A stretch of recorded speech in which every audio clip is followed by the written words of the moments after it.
କିଛି ମୂଲ୍ୟ ନଥାଏ। କେବଳ ପରନିନ୍ଦା, ପରଚର୍ଚ୍ଚା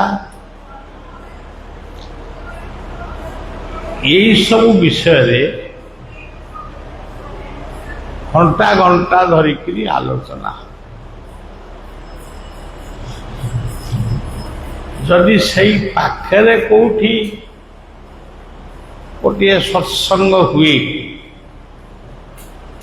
କିମ୍ବା ହରିନାମ ସଂକୀର୍ତ୍ତନ ହୁଏ, ସେଠିକି ଯିବା ପାଇଁ ସେମାନଙ୍କର ମନ ହୁଏନି ନା କେହି ଯାଆନ୍ତି ବି। କିନ୍ତୁ ଏବେ ଦେଖାଯାଉଛି ଏଇ କିଛି ଦିନ ହବ ମଣିଷ ବଜାର ଘାଟକୁ ଯାଉଛି, ସବୁ କରୁଛି, କିନ୍ତୁ ଟିକେ ନାମ ପ୍ରେମ, ଟିକେ ସତ୍ସଙ୍ଗ ଏସବୁ କରିବା ପାଇଁ ତାର ଗୋଟେ ମନରେ ସ୍ୱତଃସ୍ଫୂର୍ତ୍ତ ଗୋଟେ ଇଚ୍ଛା ହେଲା।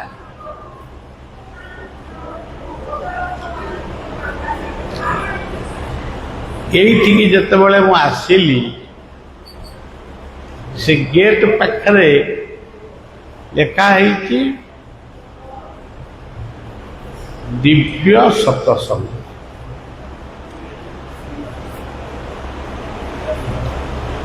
ଦିବ୍ୟ ସତ୍ସଙ୍ଗ କେବଳ ମଣିଷ ହିଁ କରେ,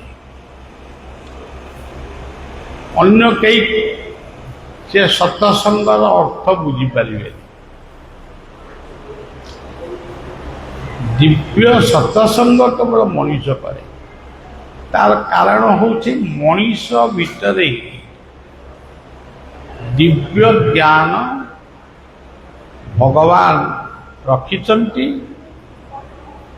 ସିଏ ହିଁ ଦିବ୍ୟ ସତ୍ସଙ୍ଗ କରିବା ପାଇଁ ସାମର୍ଥ୍ୟ। ବିଶ୍ୱାମିତ୍ର ହେଉଛନ୍ତି ଜଣେ ମହାନ ଋଷି, ଯିଏକି କଥା କଥା କରି ଦ୍ୱିତୀୟ ସ୍ୱର୍ଗ ସୃଷ୍ଟି କରିଥିଲେ। ଏଇ ଯେଉଁ ସ୍ୱର୍ଗକୁ ଆପଣ ଦେଖୁଛନ୍ତି, ସ୍ୱର୍ଗ କହିଲେ କିଛି ଏମିତି ନାହିଁ। ସ୍ୱର୍ଗ କହିଲେ ଆମେ ଭାବୁ ଏଇ ଯେଉଁ ଗ୍ରହ ତାରା ନକ୍ଷତ୍ର ମାନଙ୍କୁ ଆମେ ଦେଖୁଛୁ, ସେଇଠି ବୋଧେ ସ୍ୱର୍ଗଟା ଅଛି। ମର୍ତ୍ତ୍ୟର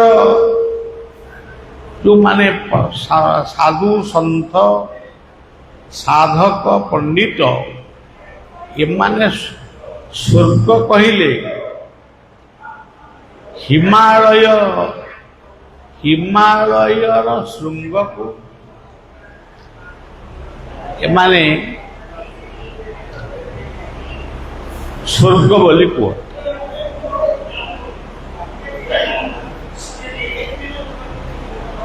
କିନ୍ତୁ ସ୍ୱର୍ଗର ଅର୍ଥ ହେଉଛି ଆନନ୍ଦ। ଯେଉଁଠି ଆନନ୍ଦ ଅଛି ସେଇଠି ସ୍ୱର୍ଗ ଅଛି। ଆମେ ବର୍ତ୍ତମାନ ଜଣେ ବ୍ୟକ୍ତିଙ୍କର ଗୃହରେ ଆମେ ବର୍ତ୍ତମାନ ନାମ କଲୁ, ପ୍ରାର୍ଥନା କଲୁ, ସତ୍ସଙ୍ଗ କଲୁ। ଏଇ ଯେଉଁ ଆନନ୍ଦ ଆମେ ପାଇଲୁ, ସେଇ ଆନନ୍ଦ ହିଁ ହେଉଛି ସ୍ୱର୍ଗ। ଯେଉଁଠି ଆନନ୍ଦ ନାହିଁ ସେଠି ସ୍ୱର୍ଗ ମଧ୍ୟ ନାହିଁ। ଯେଉଁ ପରିବାରରେ ଆନନ୍ଦ ଅଛି, ଶାନ୍ତି ଅଛି, परस्पर भितर स्नेह श्रद्धा ममता ये सब रही से हूँ प्रकृत स्वर्ग जोटी ये सब नहीं कली कजिया ठारू माड़गोड़ फौजदारी पर्यंत आउ माली मकदमा पर्यंत जोठी अच्छी से स्वर्ग नुहे से हूँ एक प्रकार जंत्रणा बा नरक। स्वर्ग कहिले आनंद नरक कहिले जंत्रणा। आपण गोटे मेडिकल को जीवे डाक्तरखाना को जीवे सेठी आपण कौन देखिए स्वर्ग देखिए नरक भी देखिए।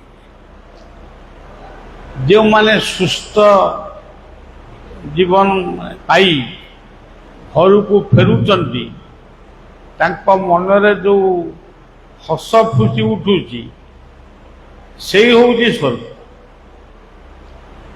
जो माने असह्य जंत्रणारे छटपट होउचंती एभली कि मरिबा पाई मध्य से भगवान को प्रार्थना करुचंती से हूँ प्रकृत नरक।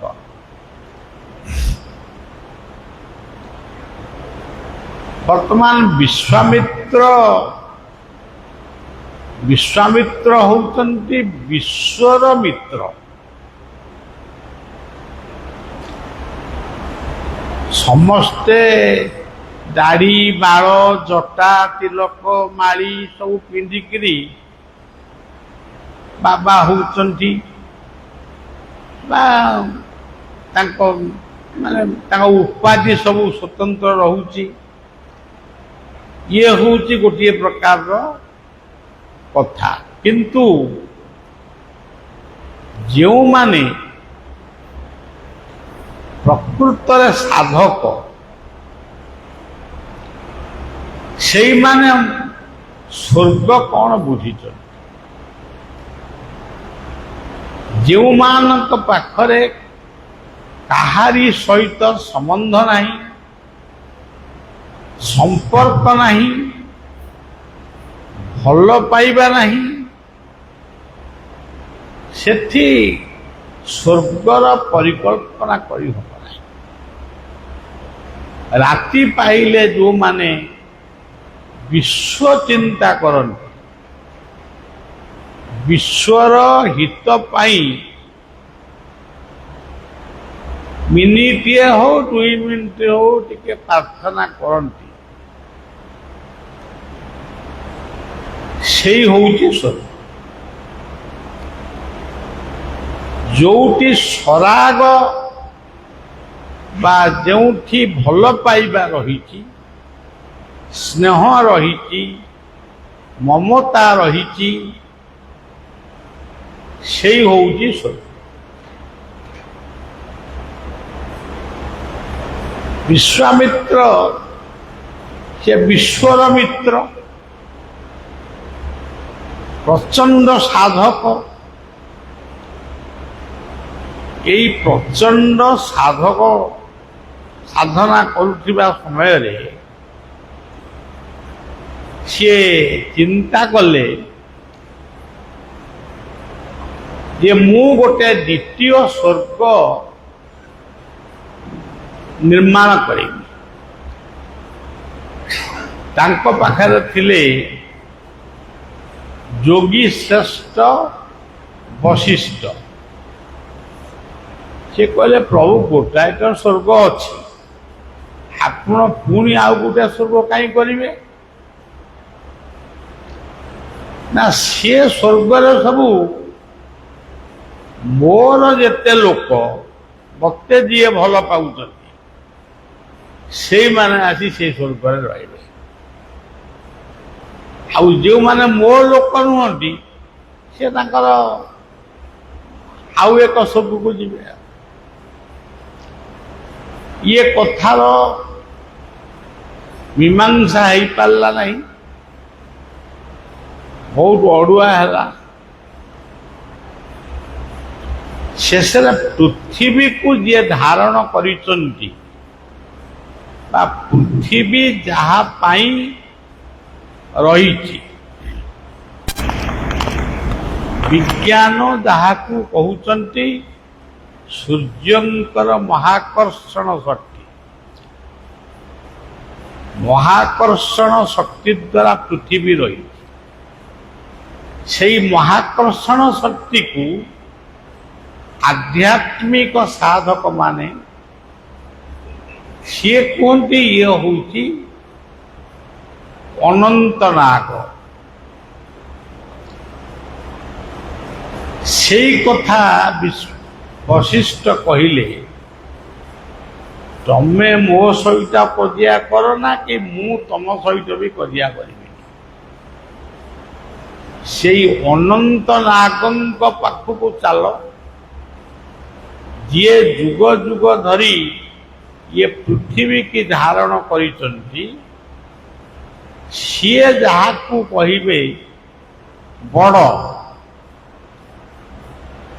ସେଇ ହବ ସ୍ୱର୍ଗର ଅଧିବାସ। ତେଣୁ ବିଶ୍ୱାମିତ୍ର ବଶିଷ୍ଠ ଉଭୟ ଗଲେ, ଅନନ୍ତ ନାଗଙ୍କୁ ପ୍ରାର୍ଥନା କଲେ। ଅନନ୍ତ ନାଗ ତାଙ୍କ ପ୍ରାର୍ଥନାକୁ ଶୁଣି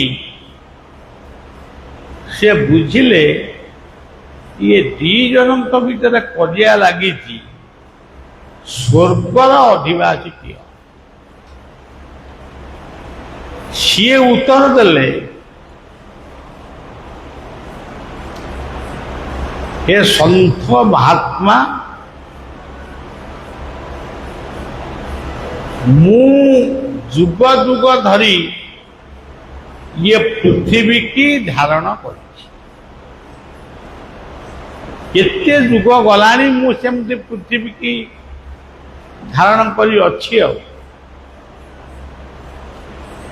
ତେଣୁ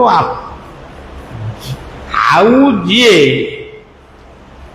ଇଏ ପୃଥିବୀ କି 5-10 ମିନିଟ୍ ହଉ 3 ମିନିଟ୍ ହଉ ଯଦି ଧାରଣ କରିପାରିବ, ସେ ତାର ସ୍ୱର୍ଗର ଅଧିବାସୀ ହବ ବା ପ୍ରକୃତ ସାଧକ ହବ। ଖାଲି କଥା କହିଲେ ତ ସାଧକ ହଅନ୍ତିନି। ତେଣୁ ସେଇ ହେବେ ସାଧକ। ବିଶ୍ୱାମିତ୍ର ସାଙ୍ଗେ ସାଙ୍ଗେ ବାହାରି ପଡ଼ିଲେ, କହିଲେ ମୁଁ ପୃଥିବୀ କି ଧାରଣ କରିବି। ଦୁନିଆରେ ଯେତେ ଶତ୍ରୁ ଦୁନିଆରେ ଅଛନ୍ତି ଆପଣମାନେ ଜାଣିଛନ୍ତି, ସିଏ ତାର ଶତ୍ରୁ, ସିଏ ତାର ଶତ୍ରୁ, ସିଏ ତାର ଶତ୍ରୁ। ଶତ୍ରୁଙ୍କ ନାଁ ଆପଣମାନେ ବହୁତ ଜାଣିଛନ୍ତି, କିନ୍ତୁ ଇଏ ଦୁନିଆରେ ଶତ୍ରୁ ହଉଛନ୍ତି ଜଣେ ଯାହାଙ୍କ ଭିତରେ ଅହଙ୍କାର ରହିଛି, ଯାହାଙ୍କ ଭିତରେ ମୁଙ୍କାର ରହିଛି। ମୋ ଠାରୁ ଆଉ ବଡ଼ ଏ ଦୁନିଆରେ କେହି ନାହାନ୍ତି, ମୁଁ ହିଁ ଏକମାତ୍ର। ସେଇ ହଉଛି ସତ୍ୟ। ବିଶ୍ୱାମିତ୍ର କହିଲେ ବଶିଷ୍ଠଙ୍କୁ, ମୁଁ ପୃଥିବୀ କି ମୁଣ୍ଡେଇ ପାରିବି। 5-10 ମିନିଟ୍ କଣ ମୁଣ୍ଡେଇବି, ମୁଁ ତ ଦିନ ଯାକ ମୁଣ୍ଡେଇବି। ନା ହଉ ତାହେଲେ ମୁଣ୍ଡା। ଇଏ ଯେତେବେଳେ ସେଇ କ୍ଷୀରାବ୍ଧି ସାଇ ଅନନ୍ତ ବିଷ୍ଣୁଙ୍କୁ ଯେତେବେଳେ ପ୍ରାର୍ଥନା କଲେ, ଆଡ଼େ ସିନା ମୁହଁରେ କହିଦେଇଛନ୍ତି ମୁଁ ବଡ଼, କିନ୍ତୁ ପେଟ ଭିତରେ ସେଇ କଥାଟା ନାହିଁ।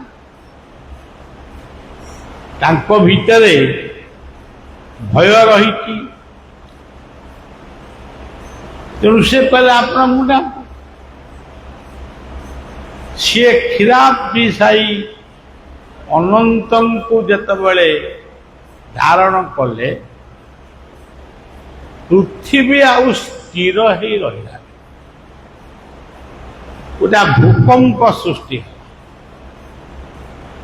अर्थात पृथ्वी तल तल विश्वामित्र वशिष्ठ को कहले ये पृथ्वी को मु हाथ रे धारण करी पारिबिनी आपण निजे धारण कर। वशिष्ठ कहले जे योगी ये प्रत्येक दिन योग करे आसन करे गुरु को प्रभु को ध्यान करे शास्त्र अध्ययन करे परर उपकार करे विश्वर हित पाई विश्वपति को से प्रार्थना करे से लोक होती प्रकृत साधक। तेणु वशिष्ठ होती जोगेश्वर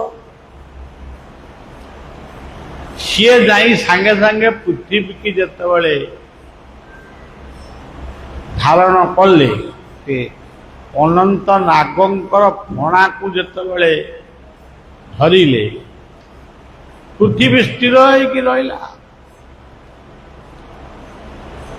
जितेबले आपण मान देखंतु आम सब घर द्वार करूँ आज आप देखिए बहु घर द्वार कोठा बाड़ी बहुत लगा कोठा बाड़ी हो से कोठार उच्चता होती हर 30 महला 50 महला एमती सब माने घर कर जी जेड़ा बड़ घर कला से सेड़ा बड़ धनी कि ये कथार भगवान कौन संपर्क जो घरे अनंतर आविर्भाव हुए अनंत जो घरे तांकर महिमा को प्रकाश करती से घरटी होती माने अनंतर घर। आप देखिए आमर जो घर तैयारी है ये कोठा घर हो माटी घर हो जो घर हो नागबंध बोली गोटे शब्द अच्छी से नागबंधर ना हूँ अनंत नाग तामाने प्रत्येक घरर रक्षक होती अनंत। आउ गोटे कथा देखिए जो घरे दुख आसुची विपद आसुची निंदा आसुची से घरे जदि नृसिंह भगवान को चिंतन करा जाए सी घर अंतत किछि दुख से पड़े। आउ गोटे कथा होची जो घरे हिंदूर सर्वश्रेष्ठ संतक थाए से होची स्वस्तिक चिन्ह। स्वस्तिक चिन्हटी जो घरे रहिबो सी स्वस्तिक चिन्हर अर्थ होची धर्म अर्थ काम मोक्ष।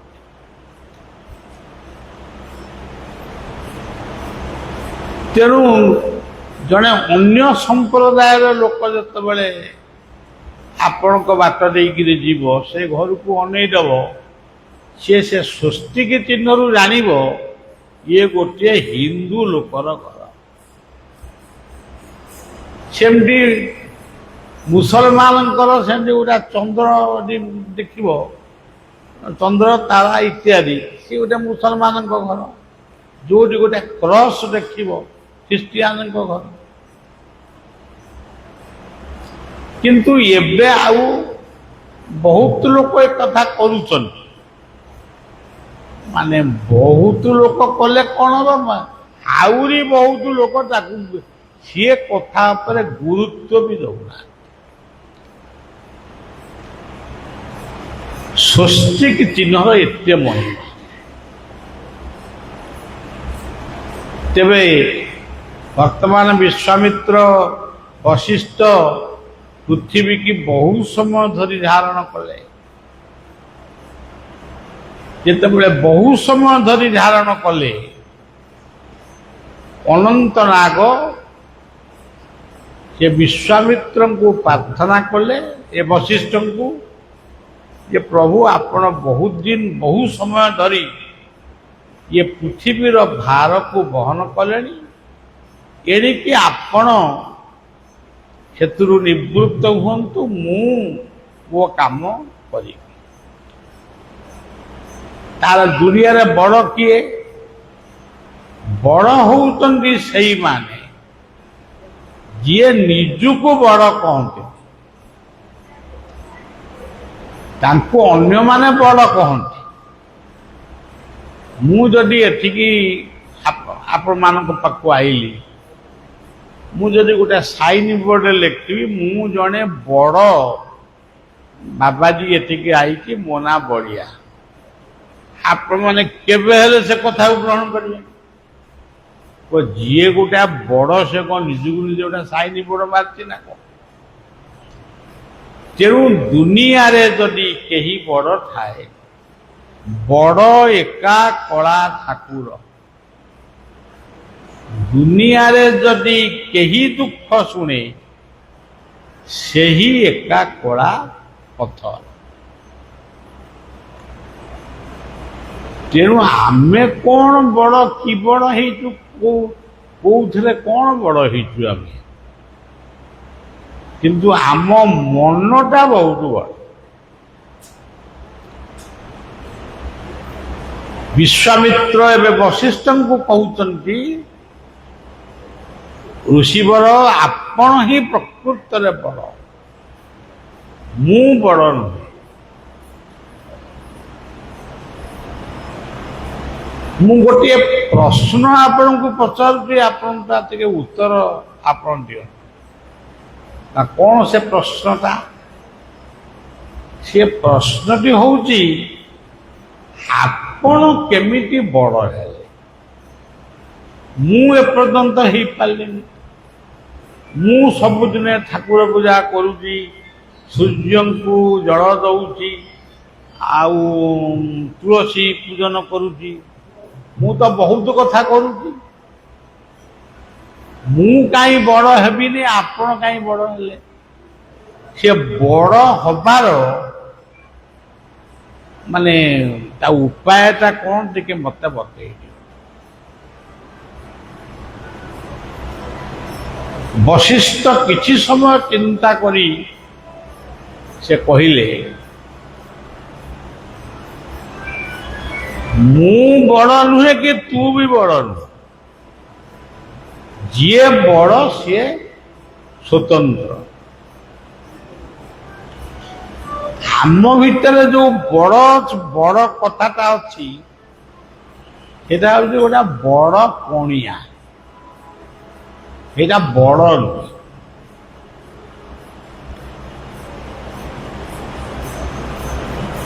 मु एतिकी केवल तते कहवाकू चाहूँगी, जीवन रे दिए सत्संग करी प्रभुंकर नाम कीर्तन करी, जो परिवार हो, गाँ हो, सहर हो, जो नाम कीर्तन हुए, जो सत्संग हुए,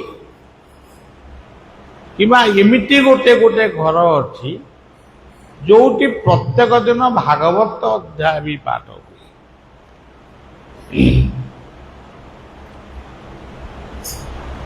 सेई होउति प्रकृत, सेई होउति प्रकृत बड़। ତେଣୁ ଜୀବନ ସାରା ପ୍ରତ୍ୟେକ ଦିନ ସନ୍ଧ୍ୟାରେ ମୁଁ ତ୍ରିସନ୍ଧ୍ୟା କରେ। ଯେତେବେଳେ ମୁଁ ସକାଳୁ ଉଠେ ମୁଁ ସେଇ ପରମାତ୍ମାଙ୍କୁ ପ୍ରାର୍ଥନା କରିକି ଉଠେ। ଯେତେବେଳେ ମଧ୍ୟାହ୍ନରେ ମୁଁ କ'ଣ ଖାଏ ମୁଁ ସେଇ ପରମାତ୍ମାଙ୍କୁ ସମର୍ପଣ କରି ଖାଏ। ଯେତେବେଳେ ସନ୍ଧ୍ୟା ଆସେ ସେତେବେଳେ ମୁଁ ପରମାତ୍ମାଙ୍କ ନାମକୁ ଜପ କରି ସନ୍ଧ୍ୟା କରେ। ପୁଣି ରାତିରେ ଶୋଇଲା ବେଳେ ବି ସେଇ ପରମାତ୍ମାଙ୍କୁ ପ୍ରଣାମ ଜଣାଇ ଶୋଏ। ମୋର କାମ ଏତିକି। ମୁଁ ବହୁ ଶ୍ଳୋକ ଜାଣିନି। ଏତେ ଶ୍ଳୋକ ପଢ଼ିବାକୁ ମୋତେ ସମୟ ନାହିଁ। କେବଳ ମୁଁ ଓମ୍ ପରମାତ୍ମନେ ନମ କହିକିରି ମୋର ପ୍ରାର୍ଥନା। ଆପଣ ଦେଖନ୍ତୁ ହିନ୍ଦୁ ମୁସଲମାନ ବାବୁମାନେ ସେ ନମାଜ କରନ୍ତି ଦିନକୁ 5 ଥର। ସେମାନେ ବେଳେ ବେଳେ କହି ଉଠନ୍ତି, ଆମ ଆଗରେ ନ କହିଲେ ବି ଯାହା ଆଗରେ କହନ୍ତି, ଆମେ ଦିନକୁ 5 ଥର ନମାଜ କରୁଛୁ। ମାନେ ସେଇଟା ଗୋଟାଏ ତାଙ୍କର ଗର୍ବ ଯେ ଆମେ 5 ଥର ନମାଜ କରୁଛୁ।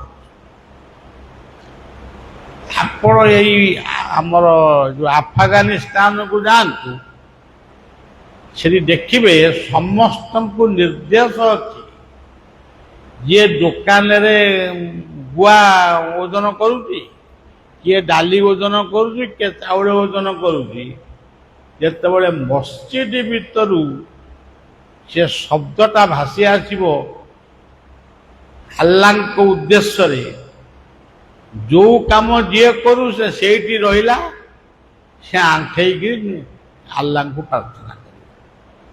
ଯିଏ ନ କରିବ ସେ ଦଣ୍ଡିତ ହେବ। ଇଏ ହଉଛି ତାଙ୍କ କଥା। କିନ୍ତୁ ଖ୍ରୀଷ୍ଟିଆନ ମାନଙ୍କର ତାଙ୍କର 7 ଦିନ ଭିତରେ ଯାହା ଯିଏ କରୁଛ କର। ଖାଲି ରବିବାର ଦିନ ଯାଇକିରି ଚର୍ଚ୍ଚରେ ଘଣ୍ଟି ବଜେଇ ଦେଇ ଯଦି ଭଗବାନ ମୋତେ କ୍ଷମା କର ବୋଲି କହିଲ, ସେତିକିରେ ସେ ଖୁସି। କିନ୍ତୁ ହିନ୍ଦୁ ପ୍ରକୃତରେ କେତେ ଥର ପ୍ରାର୍ଥନା କରୁଛି? ଥରେ ପ୍ରାର୍ଥନା କଲା ବିଛଣାରୁ ଉଠିଲା ବେଳେ, ଆଉ ଥରେ ପ୍ରାର୍ଥନା କଲା ଯେତେବେଳେ ସେ ନିତ୍ୟକର୍ମ ସାରି ଠାକୁରଙ୍କୁ ମାନେ ପ୍ରଣାମ କଲା।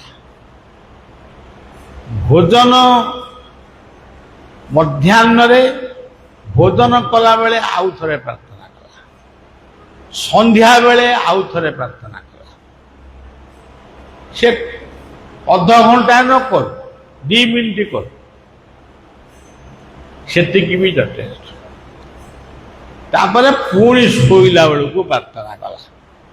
ତାମାନେ ଆମ ପ୍ରାର୍ଥନାଟା, ଆମ କହିଲେ ହିନ୍ଦୁ ମାନଙ୍କ କଥା କହୁ, ଆମର ତ 5ରୁ ଅଧିକା ହେଇଯାଉଛି। ତା ଭିତରେ ପୁଣି ଆମର ଖାଇଲା ବେଳେ ଟିକେ ସ୍ମରଣ କରିବୁ, ପାଣି ପିଇଲା ବେଳେ ଟିକେ ସ୍ମରଣ କରିବୁ, ଅନୁକୂଳ କଲା ବେଳେ ବିଦେଶକୁ ଟିକେ ସ୍ମରଣ କରିବୁ। ଆମର ତ ବହୁତ ହେଇଯାଉଛି। ତେଣୁ ଇଏ ବହୁତ ବେଶୀର ମୂଲ୍ୟ କିଛି ନାହିଁ। ଯିଏ ପ୍ରକୃତରେ ମୁଙ୍କାରକୁ ଅହଙ୍କାରକୁ ଦମନ କରିଛି।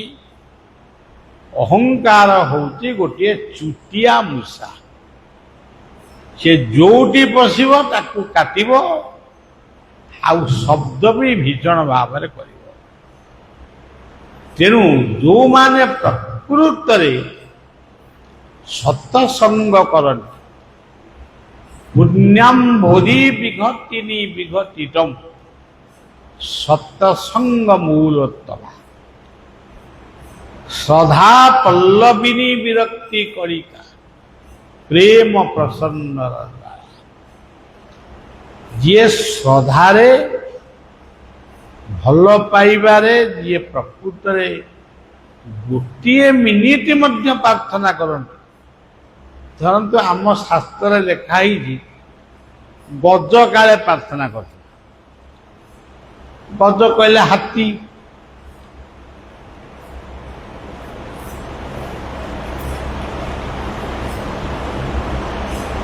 ହାତୀ ଯେତେବେଳେ ପ୍ରାର୍ଥନା କଲା ତାକୁ ରେକର୍ଡିଂ କିଏ କରିଥିଲା? ସେ ହାତୀର ଫଟୋ କିଏ ଉଠେଇଲା? ସିଏ ଜାଣି ଗଙ୍ଗା ଗଣ୍ଡୁକୀ ତୀର୍ଥ ବିହାରରେ। ତାହେଲେ ଗଜ ପ୍ରାର୍ଥନା କରିଥିଲା କୋଉ ମନ୍ତ୍ରରେ କଣ ପ୍ରାର୍ଥନା କରିଥିଲା? ଆମେ ତ କହୁଛୁ ଓମ୍, ମାନେ କେତେ ପ୍ରାର୍ଥନା କରୁ, ସିଏ କୋଉ ପ୍ରାର୍ଥନା କରିଥିଲା? ତାର ପ୍ରାର୍ଥନା ଥିଲା ସ୍ମରଣ। ଭକ୍ତିଟା 9 ପ୍ରକାର। ଶ୍ରବଣ, କୀର୍ତ୍ତନ, ଅର୍ଚ୍ଚନ, ବନ୍ଦନ, ଦାସ୍ୟ, ସଖ୍ୟ, ଆତ୍ମନିବେଦନ। ଏଇଠି ଆପଣ ମାନେ ବହିଛନ୍ତି, ଏଠି କଣ କରୁଛନ୍ତି? ଶ୍ରବଣ କରୁଛନ୍ତି। ଇଏ ଗୋଟିଏ ଭକ୍ତି। ଆପଣ ଏଇଠୁ ଯିବେ, କଣ ଏଠୁ ଶୁଣିକିରି ଗଲେ ସେଇ କଥାଟାକୁ ମନେ ପକେଇବେ। ଘରେ ପହଞ୍ଚିଲେ ଘରେ ଯଦି ପଚାରିବେ ଯାଇଥିଲ କଣ ଶୁଣିଲ, ସେଠି ବି କହିବାକୁ ହବ ଏଇଆ ଏଇଆ ମୁଁ ଶୁଣିଲି। ଏଇ ଯୋଉ ଛୋଟିଆ ଛୋଟିଆ କଥା, ଶ୍ରବଣଂ କୀର୍ତ୍ତନଂ ବିଷ୍ଣୁ ସ୍ମରଣଂ ପାଦ ସେବନ। ଧରନ୍ତୁ ଆପଣ ତୁଳସୀ ମୂଳରେ ପାଣି ଦେଲେ, ତୁଳସୀ ବଞ୍ଚିଲା, ତା ସହିତ ସେଇ ଯୋଉ ପାଣି ତା ମୂଳରେ ଦେଲେ ସେଇ ଗୋଟାକ ହଉଛି ଅର୍ଚ୍ଚନା। ଠିକ ସମୟରେ ଆସିଲେ ତୁଳସୀ ଗଛରେ ପାଣି ଦେଇ ସାରି ପିଲାମାନଙ୍କୁ କିମ୍ବା ଶାଶୁ ଶ୍ୱଶୁରଙ୍କୁ କି ବାପା ବୋଉଙ୍କୁ ଯାହା ହଉ ଆପଣଙ୍କ ଆତ୍ମୀୟ ସ୍ୱଜନ ମାନଙ୍କୁ ଖାଇବାକୁ ଦେଲେ, କାହାକୁ ଔଷଧ ଦେଲେ, କାହାକୁ ଚାହା ଜଳଖିଆ ଦେଲେ। ଆପଣ ଭାବନ୍ତୁନି ଯେ ଏଗୁଡାକ ସବୁ ଛୋଟିଆ ଭକ୍ତି। ଇଏ ବି ବହୁତ ବଡ ଭକ୍ତି। ଶ୍ରବଣଂ କୀର୍ତ୍ତନଂ ବିଷ୍ଣୁ ସ୍ମରଣଂ। ଧରନ୍ତୁ ଏଠି ଆପଣ ବସିଛନ୍ତି, ପଡ଼ିଆ ଗୋଟେ କୋଉ କହିଲା ଯେ ପରୋପକାରାୟ ସ୍ୱର୍ଗାୟ। ସେଇ କଥାଟା ଯଦି ଆପଣଙ୍କ ମନ ଭିତରେ ରହିଲା, ଆପଣ ଯଦି ଭବିଷ୍ୟତରେ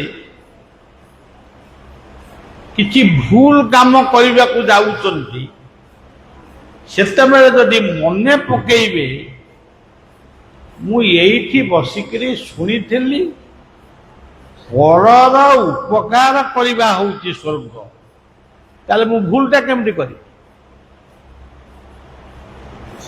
ମାନେ ଭକ୍ତିକି ଯୋଉ ଗୋଟେ ଭକ୍ତି ବୋଲି ଗୋଟେ ଯେମିତି ସବୁଆଡେ ଚହଳ ପଡିଛି, ସିଏ ବହୁତ ବଡ ଭକ୍ତ, ସିଏ ବହୁତ ଭକ୍ତି କରୁଛି। ଶାଶୁ କହୁଛି ବୋହୂକୁ, ଶାଶୁ କହୁଛି ପଡୋଶୀଙ୍କୁ, ମୋ ବୋହୂ ଠାକୁର ଘରେ 2 ଘଣ୍ଟା ପୂଜା କରେ। ବୋହୂଟାକୁ ଶୁଣିକିରି, ଶାଶୁ ଶୁଣିକିରି ତାହାର ଯେତେବେଳେ ସୁବିଧା ପାଉଛି, ସିଏ ବି ଅନ୍ୟ ଲୋକଙ୍କୁ କହୁଛି ମୋ ବୋହୂ ଠାକୁର ଘରେ ଯଦି ପଶିଲା 3 ଘଣ୍ଟା। ତାଙ୍କ ଭିତରେ ଭକ୍ତି ଉପରେ ମଧ୍ୟ କମ୍ପିଟିସନ ଥାଏ। କିନ୍ତୁ ପ୍ରକୃତରେ ଭାଗବତରେ କହିଲେ ଭକ୍ତି ଭକ୍ତିରେ ପ୍ରୀତି ନାହିଁ ଯାର ସେ କାହୁଁ ଲଭେ ମୋ ପୟର। ଯଦି ଭକ୍ତି ଅଛି ପ୍ରୀତି ନାହିଁ, ଆପଣମାନେ ଆସିଲେ ଆପଣଙ୍କୁ ଗୋଟେ ବିଛଣା ଦିଆ ହେଇଛି ବସିବା ପାଇଁ, କିମ୍ବା ପାଣି ଟିକେ ଦିଆ ହେଇଛି ପିଇବା ପାଇଁ, ଭୋଗ ଟିକେ ଦିଆ ହେଇଛି ପ୍ରସାଦ ପାଇବା ପାଇଁ। ଯଦି କିଛି ନାହିଁ, ସେ ଆପଣମାନେ ଆଇଲା ବେଳକୁ ସେ ଦୁଆରେ ମୋ କବାଟଟି ବନ୍ଦ କରିଦେଇକି ପଳେଇ ଆସିଥାନ୍ତି। କିଏ ଆସିଲେ ସିନା ଆମେ ବିଛଣା ଦେବୁ, ଯଦି କେହି ନ ଆସିଲେ ତ ଗଲା ଆଉ କଣ। ତେଣୁ ଭକ୍ତିରେ ପ୍ରୀତି ନାହିଁ ଯାର ସେ କାହୁଁ ଲଭେ ମୋ ପୟାର।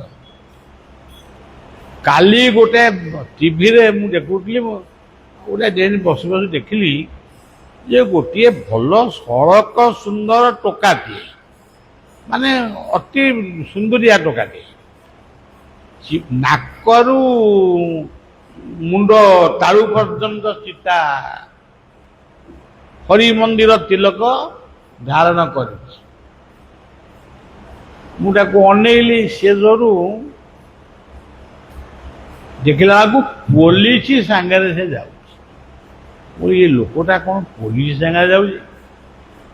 ବୁଝିଲା ବେଳକୁ ସେ ସିନା ବାବା ହେଇଛି, କିନ୍ତୁ ଭିତରେ ଭିତରେ ସବୁ ବିଭିନ୍ନ ବ୍ୟଭିଚାର କାର୍ଯ୍ୟ କରିବା ପାଇଁ ଲୋକମାନଙ୍କୁ ପ୍ରବର୍ତ୍ତେଇ ତା ଭିତରେ ନିଶା ଦ୍ରବ୍ୟ ସବୁ ଗୋଳେଇକିରି ପଣା ବାଣ୍ଟୁଛି। ଆଉ ସେ ପଣାରେ ଏମାନେ ସବୁ ଶୋଇ ପଡ଼ିବା ପରେ ତା କାମ ସେ କରୁଛି। ଆଉ ତେଣୁ ଏଇ ହଉଛି ମଣିଷ ଜୀବନର ସମସ୍ତେ। ଏଠି ଆମେ ଯେତେ ବହିଛେ, ଯାହାକୁ ବି ପଚାରିବେ ତମେ ଜନ୍ମ ହେଲ କୋଉ ମସିହାରେ, ଅନେକ କହିବେ ହଁ ମୋ ଜନ୍ମଟା ଅମୁକ ମସିହାରେ। ଯଦି ପଚାରିବେ ତମେ ମରିବ କୋଉ ମସିହାରେ, ସେଇଟା କେହି କହିପାରିବେ ନା। ସେଇଟା କ'ଣ ଆମେ କହିପାରିବୁ? ତାହେଲେ ସେଇଟା କାହା ହାତରେ ଅଛି? ସେଇ କାଳ ପୁରୁଷଙ୍କ ହାତରେ ଅଛି। ଆମର ସବୁ ଗାଉଁଲି ଭଜନ ସବୁ ଯେ ସବୁ ଆଗରୁ କରୁଥିଲେ, ଏବେ ଆଉ ହଉନି ବୋଲି। এটা କ'ଣ କରୁଥିଲେ? ଆଉ ଏଣିକିରେ ମନ ଭୁଲୁ କାହିଁକି ଉଡୁଛି ମନେ ଆଉ ଏଣି ଭୁଲୁ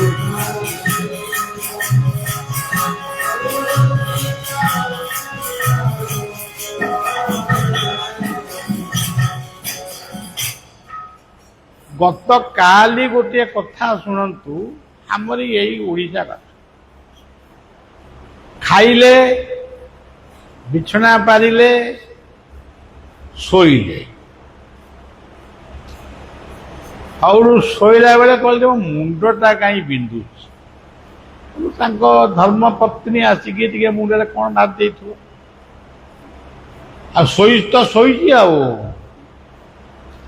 ଯେତେବେଳେ ଖାଇବା ସମୟଟା ହେଲା, ସ୍ତ୍ରୀ ଯାଇ ଡାକିବ, 9ଟା ବାଜିଲାଣି କି 10ଟା ବାଜିଲାଣି, ଖାଇଦିଅ। ସିଏ ଆଉ ଅଛି ଯେ ଖାଇବ? ସିଏ ଆଉ ଅଛି? ସିଏ କୁଆଡ଼େ ଯାଇଛି? ତେଣୁ ଏଇଥିରୁ ମନେ ରଖିବେ, ଏଇ ହଉଛି ଜୀବନର ପ୍ରତ୍ୟକ୍ଷ ଉଦାହରଣ। ଗୋଟାଏ ଲୋକ ଖାଇକିରି ଶୋଇଲା, ଜଳଖିଆ ଖାଇକିରି, ମୁଣ୍ଡ ବିନ୍ଧିଲା, ଔଷଧ ମାଇଲା, କେତେବେଳେ ସେ କାଳ ପୁରୁଷ ତାକୁ ନେଇ ପଳେଇଲା। ସେଥିପାଇଁ ଆମ ମହାପୁରୁଷ ମାନେ ସିଏ ସବୁ ଆମକୁ ସବୁ ଭଲ ଭଲ କଥା ଶିଖେଇଛନ୍ତି। ହାଟରେ ପାଞ୍ଚ ପାଇକ ହେଉଛନ୍ତି।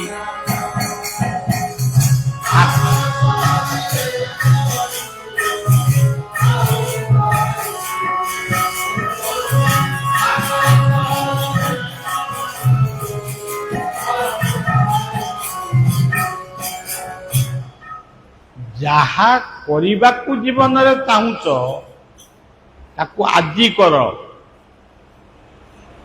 ନାଇଁ ଆଜି ଆଉ କରିବାନି, ଆଜି ହଉଛି ଗୁରୁବାର, ତେଣୁ ଗୁରୁବାର ଆଜି ମାସନ୍ତଟା, ଆଜି ସଂକ୍ରାନ୍ତି, ଆଉ ଗୁରୁବାର ମୁଁ ଏ କାମଟା କରିବି।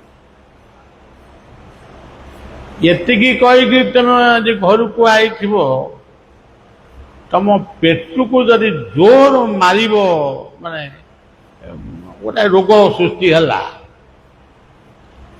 ଆପଣ କଣ କହିବେ? ଗୁରୁବାର ମାସନ୍ତ ସଂକ୍ରାନ୍ତି ମୁଁ ଯିବି ନେଇ ମେଡିକାଲ। କେତେ ଅନ୍ଧବିଶ୍ୱାସର ମହିଳା ଆଜି ଆମ ମାନଙ୍କ ପାଖରେ ଅଛି। ଜଣେ ମରିଗଲା, ତା ଜୀବନଟା ଦୀପ ସରିଗଲା, ସେ ମରିଗଲା, ଆମେ ଆଉ କଣ କରିବା? ସିଏ ତ ମଲା। 12 ଦିନ ଯାକ ପର୍ଯ୍ୟନ୍ତ ମାନେ ଯିଏ ଯେତେ ବ୍ରାହ୍ମଣ ବୈଷ୍ଣବ ଖୁଆଇଲେ ସେସବୁ ଆପଣମାନେ ଜାଣିଛନ୍ତି, କିନ୍ତୁ ବର୍ଷକ ପର୍ଯ୍ୟନ୍ତ ଦେବତା ମନ୍ଦିରକୁ ଯାଇପାରିବନି, କୋଉ ଦେବାଦେବୀଙ୍କୁ ଦର୍ଶନ କରିପାରିବ। କୋଉଠି ଲେଖା ହେଇଛି ଶାସ୍ତ୍ରରେ?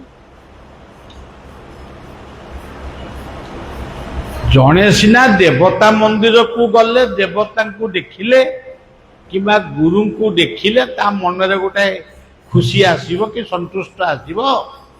ତମେ ତାକୁ ବାରଣ କରୁଛ, ଏ ବର୍ଷ ପୁରୀ ନେଇ ଆଉ 8 ଦିନ ଅଛି, 8 ଦିନ ପରେ ଯିବୁ।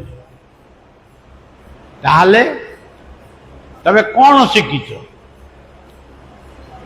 ଆମେ କଲେଜରେ ପଢିଛୁ, ଆମେ ଅମୁକ କରିଛୁ, ଆମେ ଧମକ କରିଛୁ, କିନ୍ତୁ ଆମ ଭିତରେ ଅନ୍ଧବିଶ୍ୱାସ ନାହିଁ।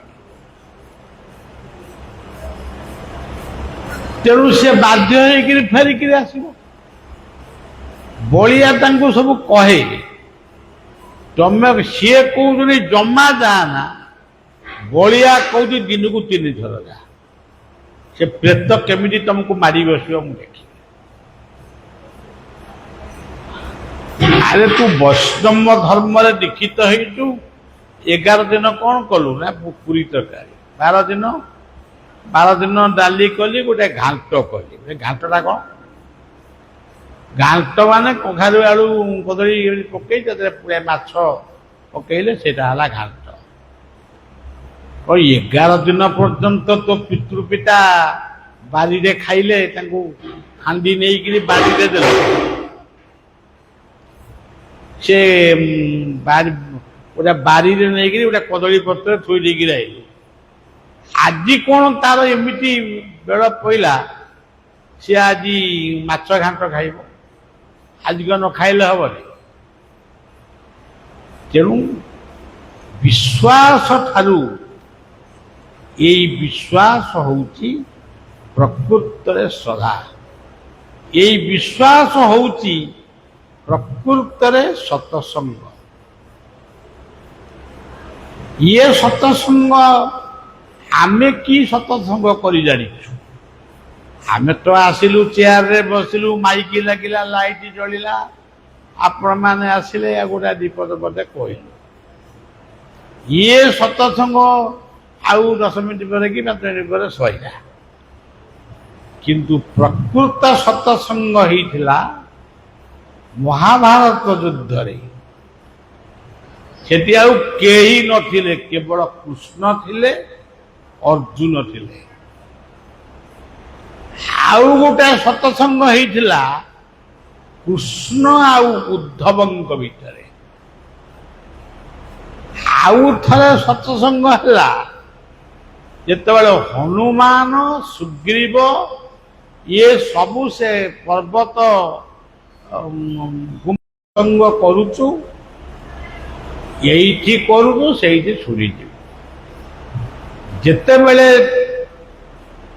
ଆମ ପ୍ରତ୍ୟେକ ପରିବାରରେ ଟିକେ ସତ୍ସଙ୍ଗ ହବ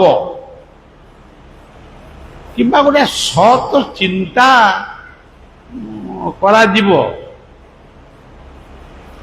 ସେତେବେଳେ ପାପ ତ ଜମା ଆସିବନି। ଆଉ ସେ ଆସିବ କୋଉ? ସିଏ ଯେ ଶବ୍ଦ ଶୁଣିବ, ହରିନାମ ସଂକୀର୍ତ୍ତନ ଯତ ଦୂର ଯାଏ, ଗୋ ହତ୍ୟା ବ୍ରହ୍ମ ହତ୍ୟା ଛାଡ଼ିଆ ପଳାଏ। ଯେତେବେଳେ ଆପଣମାନଙ୍କର ପରିବାରରୁ ବା ମନ୍ଦିରରୁ କି ଗ୍ରାମ୍ୟ ଭାଗବତ ଟୁଙ୍ଗିରୁ ବା ଠାକୁରାଣୀଙ୍କ ପାଖରୁ ଗୋଟେ ସତସଙ୍ଗ ବା ନା ହରିନାମ କୀର୍ତ୍ତନ ଶୁଭିଲା, ସେଠି ପ୍ରେତ ଲୋକ ଉଦ୍ଧାର ହେବେ, ପିତୃ ଲୋକ ଉଦ୍ଧାର ହେବେ। ସେଠି ସେ ସ୍ଥାନ ମଧ୍ୟ ଗୋଟିଏ ପବିତ୍ର ସ୍ଥାନରେ ପରିଣତ। ତେଣୁ ପବିତ୍ର ମନରେ ନିଜର ଅହଙ୍କାରକୁ ଛାଡ଼ି ସୁସମ୍ପର୍କ ସ୍ଥାପନ କରି ଜୀବନକୁ, ପରିବାରକୁ ଏବଂ ସମାଜକୁ ଯଦି ଗଢ଼ିବା, ତାହେଲେ ସେଇ ହବ ପ୍ରକୃତରେ ସତସଙ୍ଗ। ଆଉ ସତସଙ୍ଗ ଆଉ ସବୁ ଯୋଉଠି ହଏ, ମୁଁ ତ କୋଉ ସତ୍ସଙ୍ଗକୁ ଯାଏନି, ମୋତେ ସମୟ ନଥାଏ। ସେ ଟିଭିରେ ସବୁ ସତ୍ସଙ୍ଗ ମୁଁ ଶୁଣେ, ସିଏ ସତସଙ୍ଗ ବି ମୋ ମନକୁ ବି ଯାଏନି। ଖାଲି ଦଶରଥଙ୍କ ପୁଅ ରାମ, ଏଇଟା ତ ସମସ୍ତେ ଜାଣିଥିଲେ, ଆଉ ତମେ କହିଲ ସେଠୁ କଣ ଅଧିକାରଟା କହିଲ? ଦଶରଥଙ୍କ ପୁଅ ରାମ, ଲକ୍ଷ୍ମଣ, ଭରତ, ଶତ୍ରୁଘ୍ନ, ଆକୁ କିଏ ନ ଜାଣିଛି କି? ଏ ଆপিଲ ଗୋତରା ଆମର ଏ ସବୁ କେତେ ଗାଁ ଅଛି, ଯାହାକୁ ପଚାରୁ କିଏ ନ ଜାଣିଛି? ଯେତେବେଳେ ସେଇ କଥାକୁ ଆମେ ଠିକ ଭାବରେ ବୁଝିବା, ସିଏ ତ ଗଲେଣି ତ୍ରେତୟା ଯୁଗରୁ, ଆଜି କାହିଁକି ଆମର ଗୋତରାରେ ସେଇ କଥାଟା ପଡିଛି? କାଲ ନା କୋଉ ଗୁଡା କହୁଥିଲି, ମୋର ମନେ ନାହିଁ। ଏଇ ଜୀବନ ହଉଛି ଦଶରଥ, ପ୍ରତ୍ୟେକ ଜୀବନ ହିଁ ଦଶରଥ। ପ୍ରତ୍ୟେକ ଜୀବନର 10ଟା ଦ୍ୱାର, ସେଇ 10 ଦ୍ୱାର ଭିତରେ ଅଛନ୍ତି 3ଟି ରାଣୀ। ସିଏ କିଏ? ଆପଣମାନେ ଜାଣିଛନ୍ତି ତ, ସିଏ ହଉଛନ୍ତି କର୍ମ, ଜ୍ଞାନ, ଭକ୍ତି। ଯେଉଁ ମଣିଷ ପାଖରେ କର୍ମ, ଜ୍ଞାନ, ତେଣୁ ଏଇ ସବୁ ଯୋଉଠି ଥାଏ, ସେଇ ହଉଛି ଲଙ୍କା। ଯଦି ଜୀବନରେ ରାମଙ୍କୁ ପାଇବ, ଶାନ୍ତିରେ ବଞ୍ଚିବ, ପରିବାରକୁ ଗଠନ କରିବ, ତାହେଲେ ଏଇ କେତୋଟି କଥାକୁ ଯଦି ଜୀବନରେ ଆମେ ପାଳନ କରିବା, ଏଥିପାଇଁ ଜମା ଘଣ୍ଟା ଘଣ୍ଟା ସମୟ ନାହିଁ ଦରକାର, ସବୁ କଥା ଆପଣ କରିପାରିବେ। ଆଉ ଯଦି ନ କରିବେ, ତାହେଲେ ଆପଣ କୁମ୍ଭକର୍ଣ୍ଣ ହେବେ।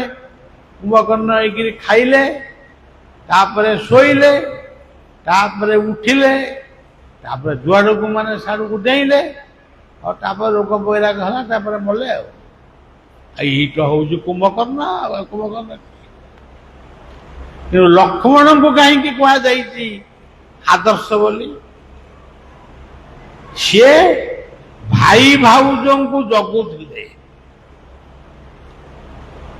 ରାତିରେ ସେ ଖାଉନଥିଲେ।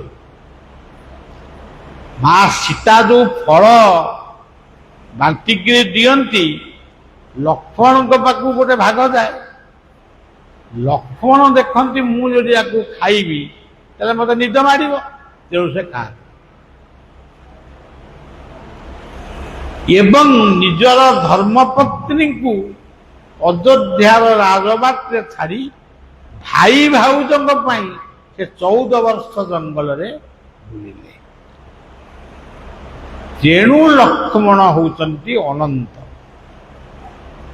ରାମ ଯଦି ହଉଛନ୍ତି ବିଷ୍ଣୁ, ଲକ୍ଷ୍ମଣ ହଉଛନ୍ତି ଅନନ୍ତ। ଆଉ ସମସ୍ତେ ରାମ ଲକ୍ଷ୍ମଣ କହୁଛନ୍ତି ନା ଆଉ କଣ? କିଏ କହୁଛି ରାମ କୁମ୍ଭକର୍ଣ୍ଣ, କିଏ କହୁଛି?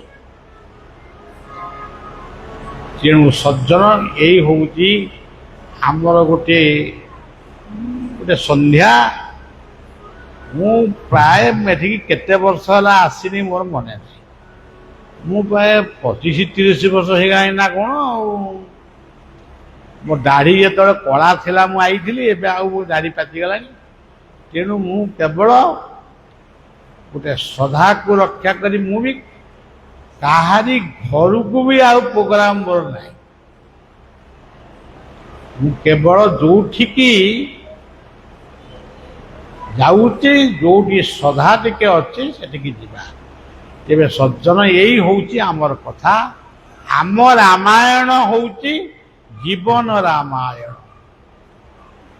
ପାରିବାରିକ ଜୀବନ ରାମାୟଣ। ଯେଉଁ ପରିବାରରେ ଶାନ୍ତି ଅଛି ସେଠି ସବୁ କିଛି ଅଛି। ଆମେ ଏଇଠି କୀର୍ତ୍ତନ ଟିକେ କରି କଥା ବଲ।